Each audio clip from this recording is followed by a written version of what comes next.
ವಿಜ್ಞಾನ ಭಾಗ 1 ಒಂದನೇ ಪಾಠದ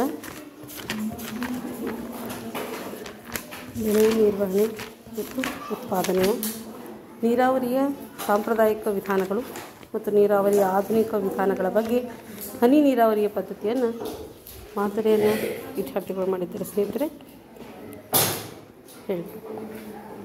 ನಾವು 8ನೇ ತರಗತಿಯ 1ನೇ ಪಾಠದಲ್ಲಿ ಬೆಳೆ ಉತ್ಪಾದನೆ ಕುರಿತು ಒಂದು ಪ್ರಯೋಗವನ್ನು ಮಾಡಿದ್ದೇವೆ. ಅದರಲ್ಲಿರುವ ಹನಿ ನೀರಾವರಿಯ ಪ್ರಯೋಗವನ್ನು ಮಾಡಿದ್ದೇವೆ. ನಾವು ಈ ಪ್ರಯೋಗಕ್ಕೆ ಬೇಕಾಗುವ ಸಾಮಗ್ರಿಗಳು 2 ಬಾಟಲ್ಗಳು ಮತ್ತು 3 ಸ್ಟ್ರಾಗಳನ್ನು ತೆಗೆದುಕೊಂಡು ಇಲ್ಲಿ ರಂಧ್ರಗಳ ಮೂಲಕ ಪೈಪನ್ನು ಹಾಕಿದ್ದೇವೆ. ಇಲ್ಲಿ ನೋಡಿ, ನೀರು ಹಾಕಿದ ತಕ್ಷಣವೇ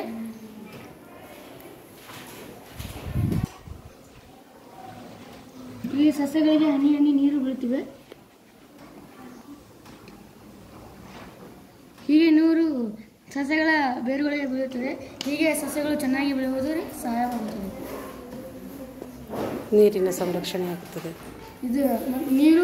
ಈ ಪದ್ಧತಿಯಲ್ಲಿ ನೀರು ವ್ಯರ್ಥವಾಗುವುದಿಲ್ಲ ಮತ್ತು ನೀರಿನ ಸಂರಕ್ಷಣೆ ಆಗುತ್ತದೆ.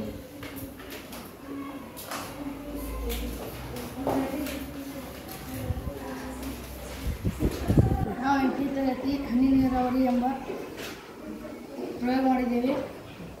ಒಂದು ಬಾಟಲ್ 3 ಸ್ಟ್ರಾ ತಗೊಂಡಿದ್ದೇವೆ ಮತ್ತು ಸಸ್ಯಗಳನ್ನು ನೆಟ್ಟಿಸಿ ಮತ್ತು ಅವು ಪೈಪ್ ಕೆಳಗೆ ರಂಧ್ರಗಳು ಇವೆ.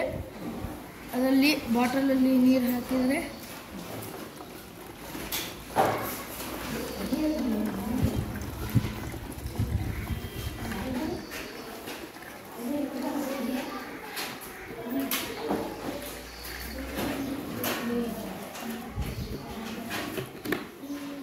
ಇಲ್ಲಿ ಹನಿ ನೀರಾವರಿಯನ್ನು ಸಸ್ಯಗಳಿಗೆ ಬೀಳುತ್ತಿವೆ. ಅದೇ ರೀತಿ ನೀರನ್ನು ಪೋಲಾಗುವುದಿಲ್ಲ ಮತ್ತು ಸಸ್ಯಗಳಿಗೆ ಹಾಳಾಗುವುದಿಲ್ಲ.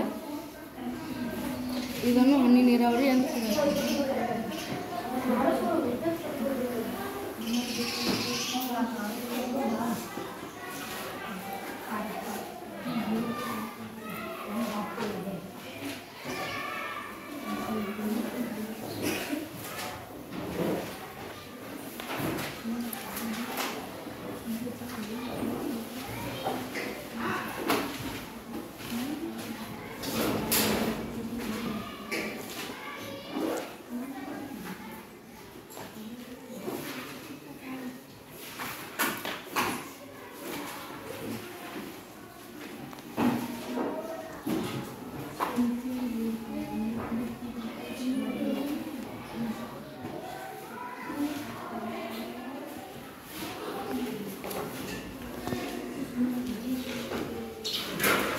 ಧನ್ಯವಾದಗಳು.